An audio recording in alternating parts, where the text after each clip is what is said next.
تصريحات ديال انسان يعني ينتمي، هو رئيس المجلس العلمي لمدينه وجده. اتاسف انه انسان المفروض انه تكون يعني يكون قدوه وباش يتصرح بهذه التصريحات اللي كتصب في واحد الخانه ديال العنصريه لواحد الامازيغيين والثقافه الامازيغيه بصفه عامه. فبغض النظر انها التصريحات كترجع ل 15 ولا 20 سنه، فهذا لا ينقص من يعني من التاثير السلبي ديالها. وكنعتقد ان مثل هذه التصريحات يعني كتزكي الحقد والكراهيه بين المغاربه. خرج مصطفى بن حمزه تيقول ان هذا التصريح كيرجع ل 15 سنه، وتيقول ان الوالده ديالو امازيغيه والازهر ديالو امازيغيه، فكيف يعقل انه هذه 15 سنه كيسب الثقافه ديال الوالده ديالو والازهر ديالو؟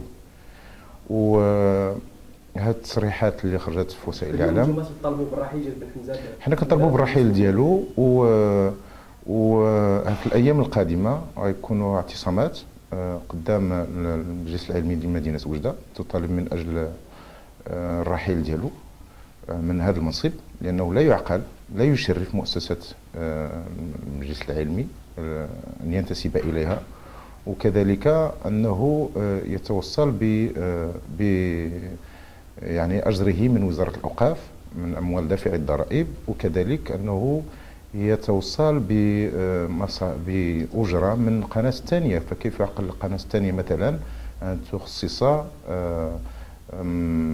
تخصص التلفازه ومصاريف الى اخره لشخص مثل مصطفى بن حمزه؟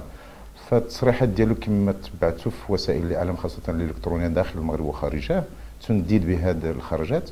وحنايا كنطالبوا ان نفس التعامل اللي تدار مع الخطيب ديال مدينه سلا اللي ربط الزلزال ديال الريف بتعاطي الكيف، حيث ان هذا الشيخ هذا المفتي هذا ديال سميتو ديال سلا يعني كيفاش كتفسروا الصمت ديال حزب العداله والتنميه بخصوص التصريحات ديال بن حمزه، خصوصا انه كان مرشح من طرف الحزب لشغل منصب وزير الاوقاف والشؤون الاسلاميه في الحكومه؟ حنايا كنحمد الله انه هذا الشيخ بحال مصطفى بن حمزه ماشي وزير الاوقاف، لانه غتكون الطامه الكبرى الى عندنا وزير بحال مصطفى بن حمزه.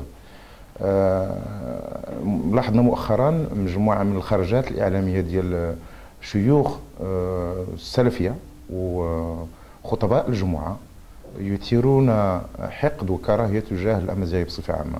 فهناك فتاوي ديال مثلا ديال ابو النعيم مثلا في الدار البيضاء، هذا ديال فاس، النهاري في وجده كذلك، بن حمزه، الفيزازي، مجموعه من الشيوخ ديال السلفيه الجهاديه، السلفيه بصفه عامه، يعني يثيرون هذا النوع ديال الخرجات الاعلاميه اللي كان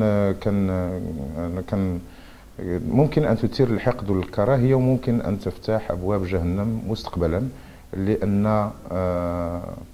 هذا الشيء ممكن يؤدي الامور لا تحمد عقباها.